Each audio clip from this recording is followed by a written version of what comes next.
मोदी सरकार के 3 साल में जो बड़ी बड़ी बातें कही गई, जो दावे बड़े थे, उनमें से एक नमामि गंगे, और जिसके कंधों पर यह जिम्मेदारी है, जल संसाधन और नदी परियोजना मंत्री हमारे साथ उमा भारती जी हैं। तालियों के साथ इनका स्वागत कीजिए। जो पहला सवाल मेरा आपसे यह है कि 3 बरस तो अब निकल गए, अक्टूबर 2018 का आपने डेडलाइन दिया है कि मैं गंगा जी को साफ करके इस देश के सामने रख दूंगी। उसके आगे आपने क्या कहा है मैं नहीं बोलूंगी, क्योंकि मुझे पता है कि जो बेबाक नेता आप हैं, आप खुद बोलेंगी। मेरा सवाल आपसे यह है कि 20,000 करोड़ का फंड और जो कोशिशें अभी तक हो पाई हैं, क्योंकि हरिद्वार जहां पर गंगा जी उतरती है, बनारस कानपुर तो छोड़ दीजिए, वहां पर भी अभी की रिपोर्ट आई है कि डुबकी लगाने के लायक गंगा जी नहीं है। कैसे मुमकिन होगा अक्टूबर 2018 का डेडलाइन? उमा जी।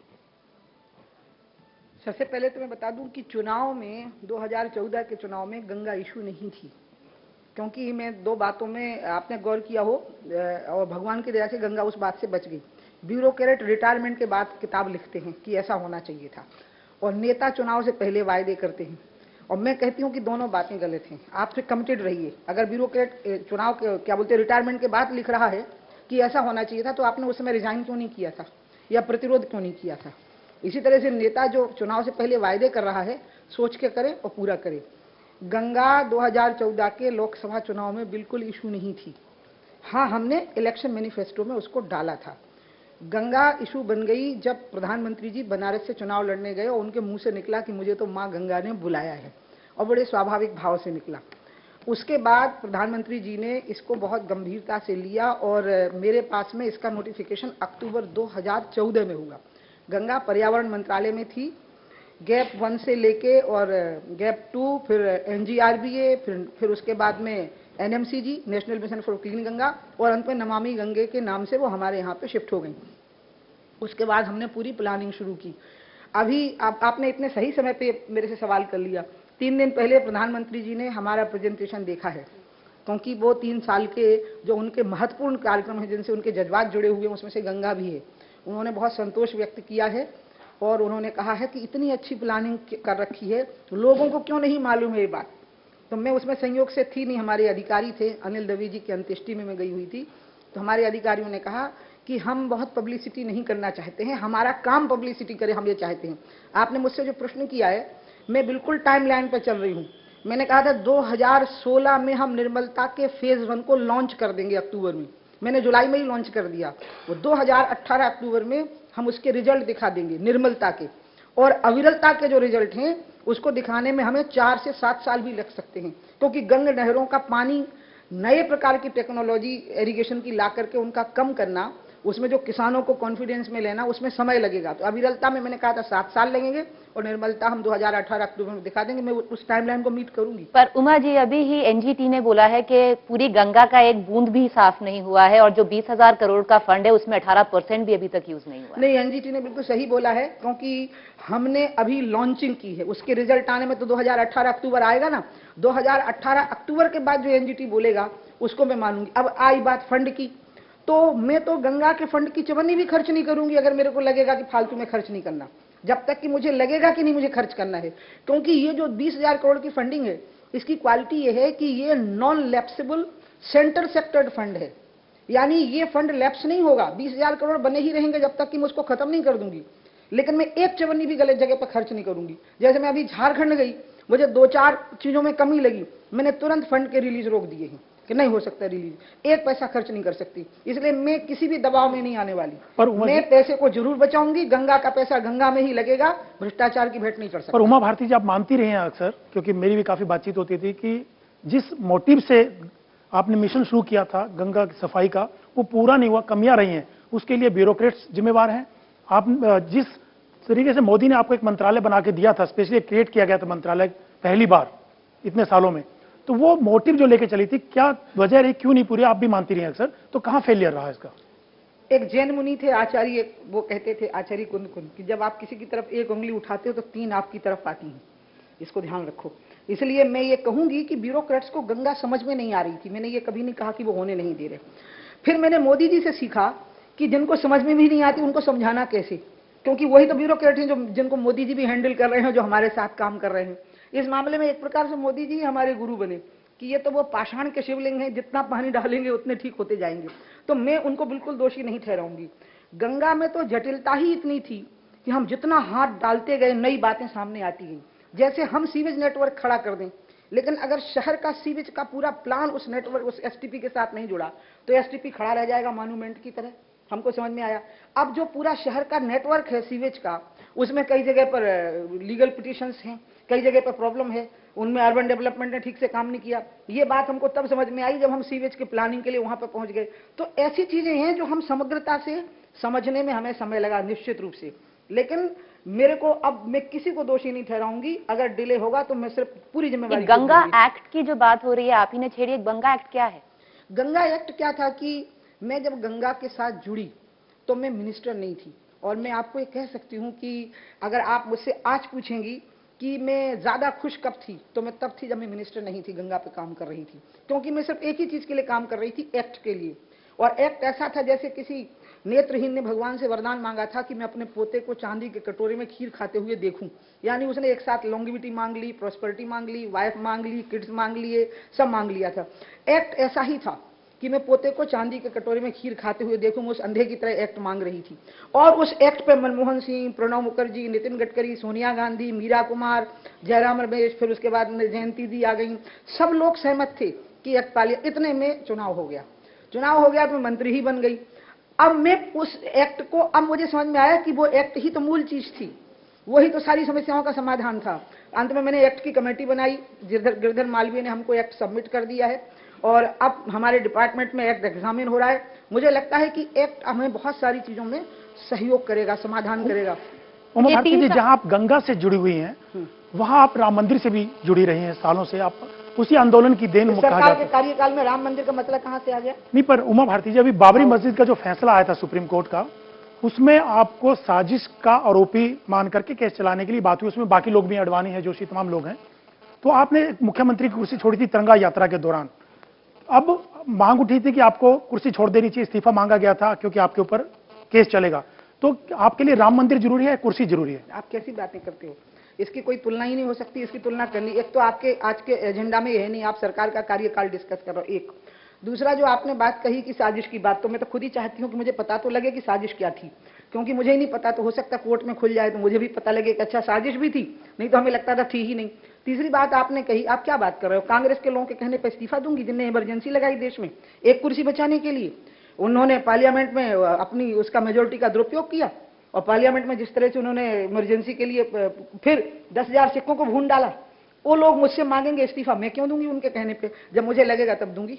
लेकिन आपने कहा कि क्या साजिश है आपको भी पता चल जाए, लेकिन जो चार्जशीट दाखिल की गई है उसमें साफ और स्पष्ट लिखा है कि 5 दिसंबर को एक दिन पहले आप, लालकृष्ण आडवाणी जी, मुरली मनोहर जोशी जी मिलकर ये साजिश रच रहे थे, कह रहे थे एक धक्का और दो, बाबरी मस्जिद तोड़ दो। लालकृष्ण आडवाणी जी ने उस दिन भी कार सेवकों से बात करने के लिए आप ही को आगे किया था, वो भी अगर आप बताएं कि कैसे आपको किया गया था, बाकी कोई जानने तक को तैयार नहीं था। मैं अंजना, मैं आपको नहीं बता पाऊंगी क्योंकि आप सुप्रीम कोर्ट नहीं हो और ये मामला सुप्रीम कोर्ट में है।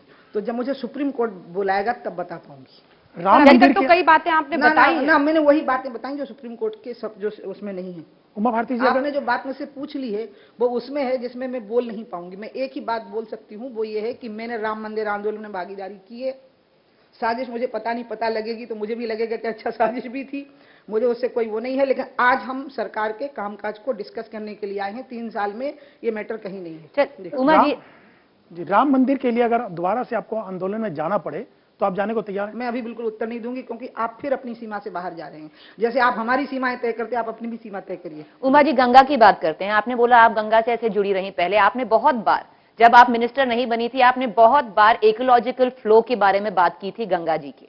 अब आप जब मिनिस्टर बन गई हैं, इकोलॉजिकल फ्लो के बारे में आप इतना नहीं बात करती हैं, क्योंकि कम से कम 100 के ऊपर डैम है जो भागीरथी पे बनेंगे, जो अलकनंदा पे बनेंगे, तो उनसे आप क्या सोचती हैं? क्योंकि फिर तो आप बिल्कुल कॉन्ट्रडिक्शन है अपनी गवर्नमेंट से।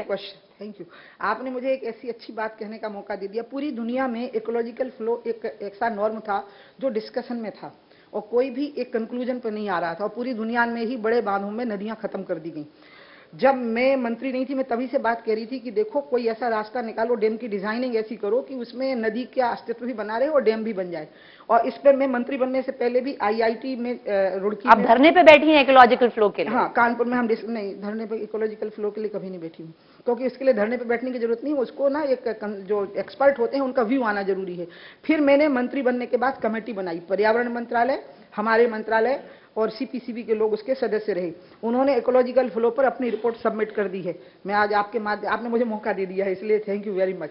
और ये तय है, मैं आपको बताऊं कि मैं नदियों के लिए इकोलॉजिकल फ्लो तय करवा के रहूंगी।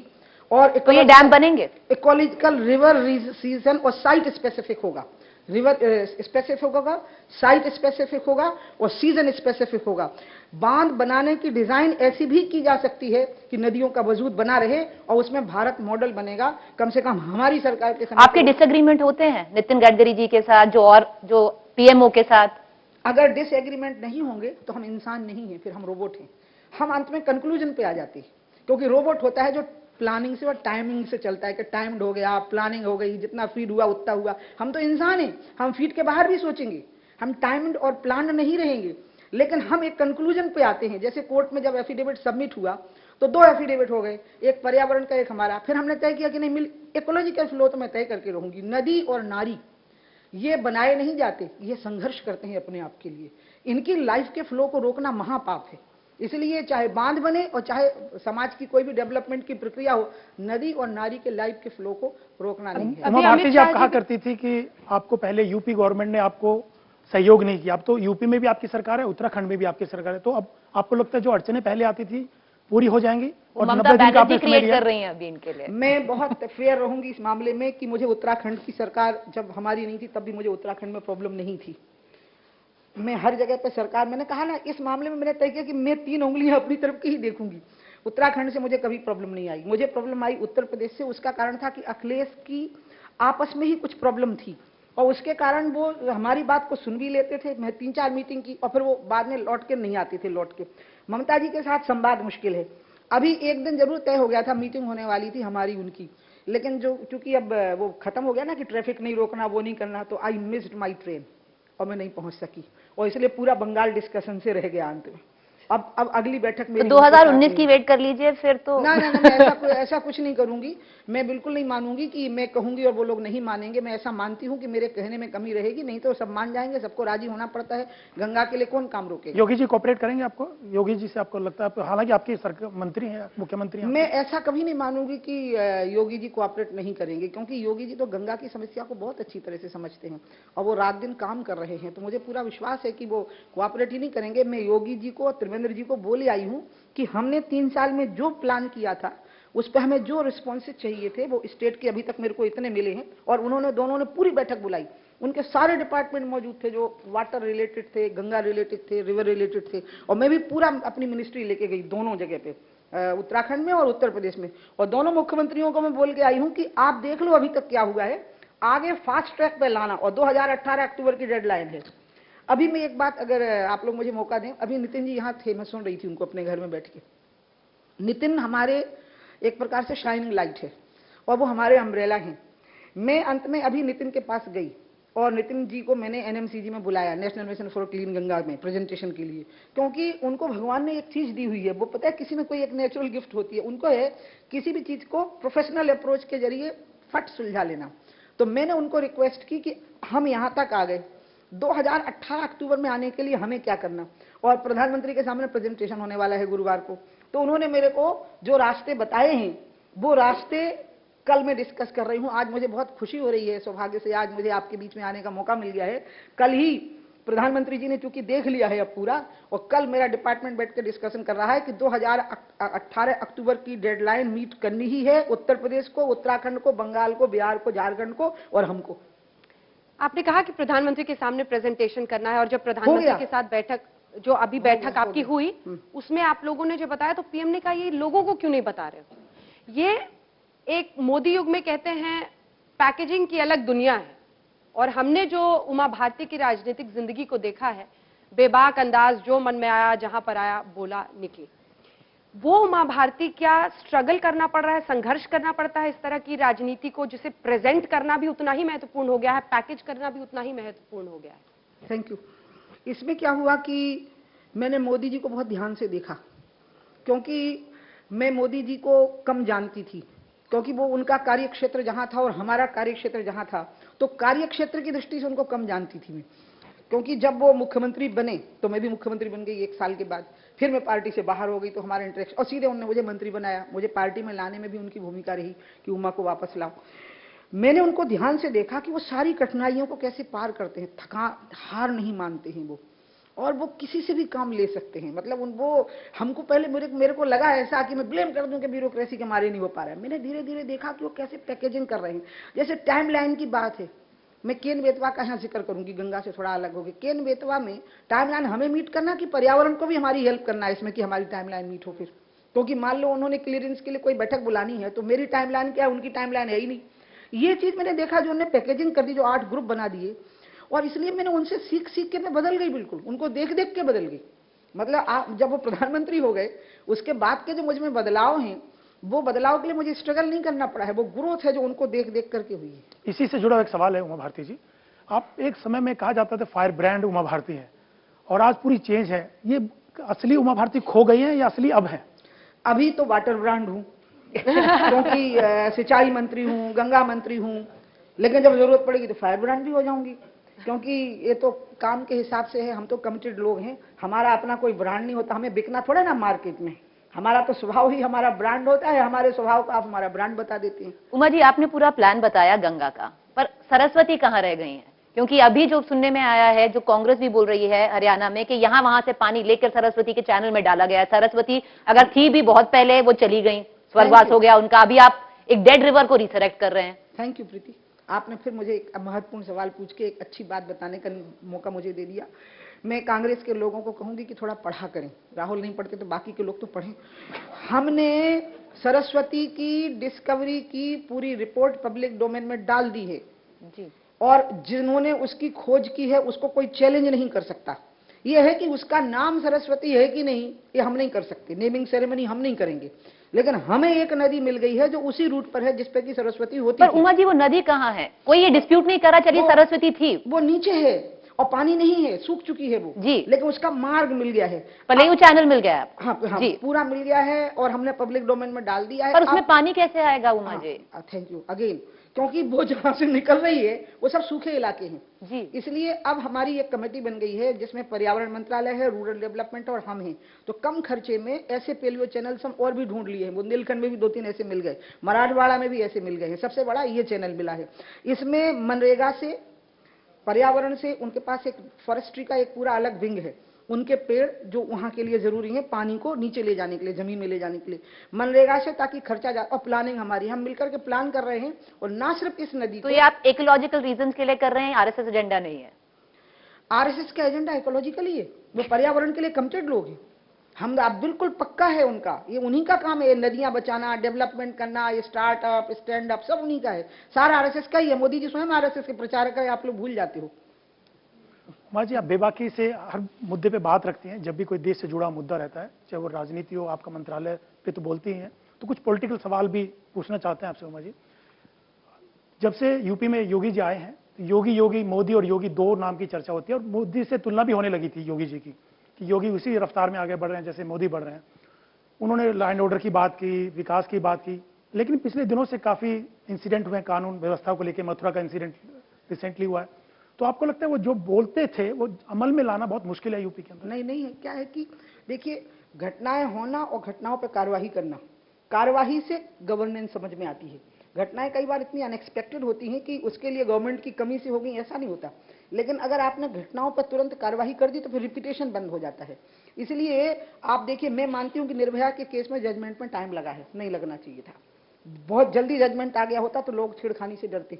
जिस प्रकार से मथुरा की घटना में पुलिस ने कार्रवाई की और पटाख से अपराधियों को पकड़ लिया बिना किसी पॉलिटिकल प्रेशर के। देखिए, मथुरा ने ही देखा है रामवृक्ष यादव का केस कि कितनी हत्याएं अंदर होती रही, और जिस डीएम ने और एसपी ने हाथ लगाने की कोशिश की उसका ट्रांसफर हो गया। गायत्री प्रजापति के चुनाव प्रचार के लिए कन्विक्टेड हो जाने के बाद में भी अखिलेश यादव गए चुनाव प्रचार करने के लिए, जबकि ये तय हो गया कि 376 में उनको बुक किया जाए, फिर भी गए।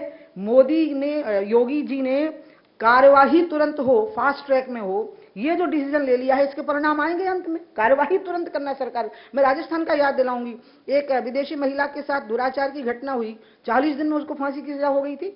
मध्य प्रदेश में एक बालिका के साथ दुराचार की घटना हुई, फास्ट ट्रैक कोर्ट में मामला गया, 40 दिन में उसको फांसी की सजा हो गई थी। घटनाएं होना और घटनाओं पर कार्रवाई करना, इसमें गवर्नेंस दिखती है कि आपने कार्रवाई कितनी तेजी से की। आप देखिए योगी को, आपकी समझ में आएगा मैं क्या बोल रही हूँ। ये भगवा लिबास वाले मुख्यमंत्री, उसमें आप थी और अब योगी जी हैं, इस फैसले पर आपकी क्या प्रतिक्रिया थी? क्योंकि ये माना जाता है कि अब बीजेपी साफ और स्पष्ट रूप से बहुसंख्यक तुष्टीकरण की राजनीति को खुलकर सामने ला रही है योगी के फैसले के साथ। आपको बहुसंख्यक बेचारे थोड़े खुश हो जाएं तो क्या प्रॉब्लम है? थोड़ा उनके बारे में भी सोचना पड़ेगा ना, वो इसी दुनिया में रह रहे हैं। And you can not use them like Guinea pigs कि सारे एक्सपेरिमेंट बहुसंख्यकों पर ही हों, सारे सैक्रिफाइसेस एक ही पक्ष करता जाए। बेचारे अगर हमारे कपड़े देख के थोड़ा खुश हो जाते हैं तो हो जाने दीजिए ना, क्या प्रॉब्लम है? Don't divide this country like this. और दूसरा मेरा आपसे कहना है कि लिबास की जहां तक बात है तो ये तो अपनी जिंदगी लाइफ स्टाइल है। उनने सन्यासी होना पसंद किया, मैंने सन्यासी होना पसंद किया। आप हमारे काम को देखिए, हमारे कपड़ों पर मत जाइए। योगी और मोदी की तुलना, उमा जी, योगी और मोदी की तुलना काफी हो रही है कि उसी अंदाज में, उसी रफ्तार में काम करते हैं। किस ढंग से देखते हैं? नहीं, बिल्कुल तुलना नहीं करनी चाहिए, क्योंकि काम ही दोनों के अलग हैं। एक देश का प्रधानमंत्री है, एक उत्तर प्रदेश का मुख्यमंत्री है। Challenges are so different. तो इसलिए ये तो बहुत ही अनफेयर है साहब। ये भी पहले नहीं होता था, पता है। अब तो अटल जी कैसे थे, तो मोदी जी कैसे, ये तो कोई नहीं बोला। इंदिरा गांधी कैसी थी और राजीव गांधी कैसे थे, ये कोई नहीं बोलता था। ये सब अपन को नहीं करना। आप लोग को मैं अनफेयर नहीं कहूंगी, क्योंकि आप लोग हमें मौका दे रहे हैं, बल्कि आप लोग की वजह से हमें मौका मिला है अपनी बात कहने का। बाबा, राम जन्मभूमि आंदोलन के समय पर हमारा तो कोई सुनता ही नहीं था। आप लोग कम से कम हमें मौका तो दे देते हो बोलने का, नहीं तो हमें तो ऐसा कर दिया था। तो मैं आपको कोई ब्लेम नहीं कर रही, लेकिन मैं कह रही कि कंपैरिजन मेरे को नहीं अच्छे लगते। पर आज पूछ रहे हैं तो राम जन्मभूमि पे आप बोलने से हिचक रहे हैं। एक ही लाइन बोल, आज नहीं ना, अलग से बुलाओ। नहीं, इसी मुद्दे पर ऐसे कोई टाइमिंग भी तो कोइंसाइड किया है मैम। नहीं, आप राम जन्मभूमि पे एडिटर्स का भी, हम रामराज पे बात कर रहे हैं ना। मोदी जी और योगी जी रामराज लाने की बात कर रहे हैं। Latest discuss. राम मंदिर भी तो मैनिफेस्टो में है, राम मंदिर भी तो मैनिफेस्टो में है बीजेपी। हाँ, उसमें क्या लिखा आगे?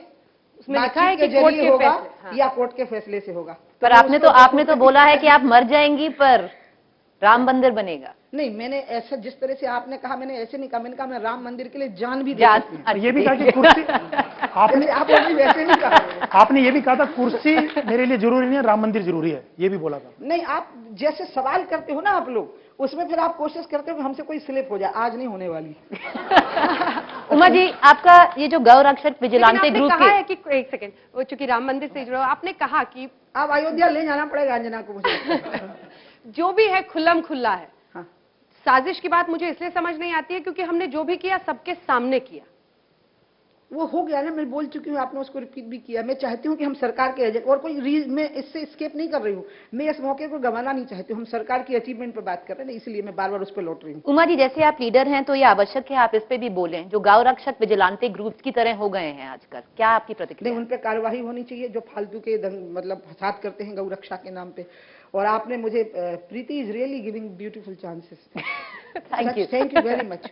क्योंकि जैसे ई फ्लो पे मुझे मौका मिल गया, सरस्वती पे भी।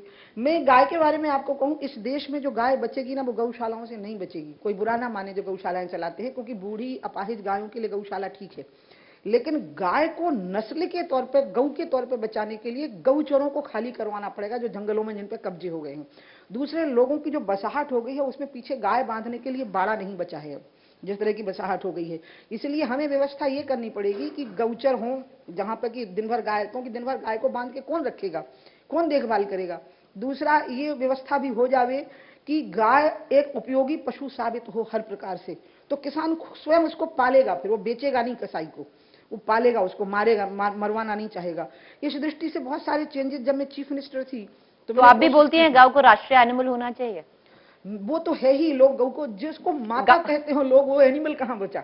लोग तो गौ माता कहते हैं। बात यह है कि लोग अपनी रिस्पॉन्सिबिलिटी समझें, किसान समझें, कृषि में उसकी क्या उपयोगिता है।